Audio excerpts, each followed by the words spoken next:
This is weird because this is the stage we have on our TV show. So we usually sit in our studio on these very chairs.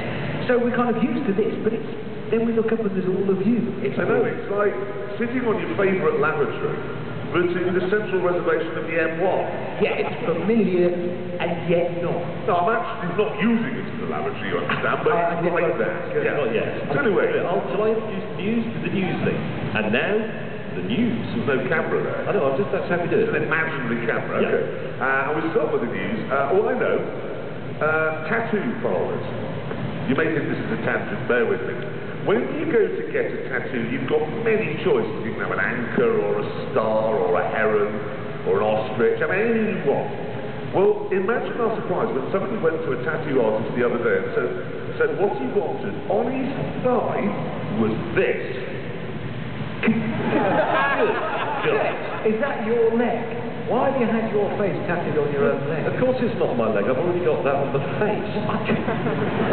You may be looking and thinking that's a woman. It isn't. Despite the rings of the nail varnish, we've seen the video, it's on YouTube, and it's a man, and he's put your face on his thigh so he can snuggle up next to his...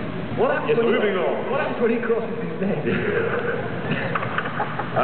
Yes, now Richard Hammond, as you probably know, recently he bought a Lamborghini Gallardo Spider, and you recently sold it because it was a bit conspicuous, a bit show-offy. Well, yeah, a bit so. Yeah, and people would laugh at you and buy you and mock you.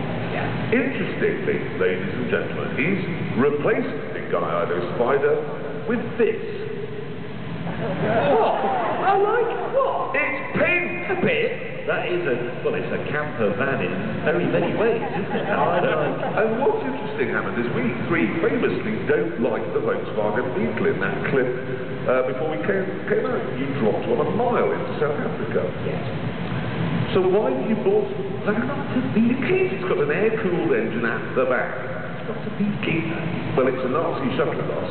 It is a very modern Nazi shuttle bus. No, it is. I'll be honest, I've had a ride in it. It's got sat nav.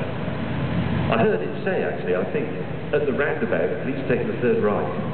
Yes, all right. Anyway, on the subject of vehicular transport, coming here today, this is a big car event. We are the presenters of the world's biggest car show. So to come to this car-themed event, James has come in today. Richard, I came in here appropriately, I thought, in a car. Very appropriate. Yes. I chose to come on a motorcycle because it's kind of linked, it connects, road relevant. Yes. Jeremy, how did you choose to come to this car show?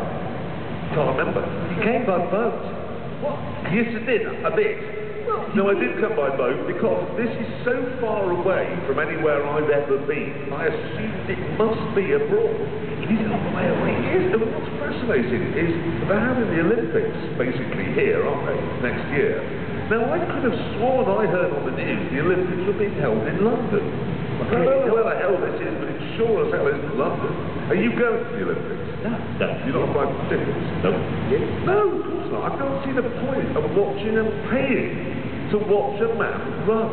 I mean, it's not like you're driving along, you see a jog and think, oh, kids will stop the car, this will be exciting, let's wait till he's out of sight. Oh, isn't that great? It isn't. Well, this is the problem. This is a very long way to come, all the way to wherever this is, just to hear, ladies and gentlemen, and now the jumping as far as you can into a sandpit competition. I don't care. You know, if they would say the Romanians jump 14 feet into the sandpit, can the Hungarian jump further? I'm not interested. Not bothered either way. I'm glad you said this, actually, because I was beginning to think the Olympics are just a bit dull. Apparently, you can go and you can sit here in it and you can watch a woman twirl round and round and then throw a saucer. Well, I see that at home almost every day. It's not at you, though, necessarily. Now, the reason we've brought all this up, what we thought we'd do here on the site of the actual Olympics next year is stage our own much better Olympics for you. Now, obviously, you need an opening ceremony to the Olympics. And talking of which, do you know how much the tickets are for the Olympic opening ceremony here next year? 100 quid. £2,000. Yes, and all you get to see is some Koreans wandering by in blazers waving a flag. Yeah. It's not interesting. It's not interesting, and we think we can do much better. So, as Jeremy reassembles the 1,000 horsepower mini engine motorised Top Gear new stage, would you please give a warm welcome 2, and with our version of Olympic opening ceremony, the Top Gear Live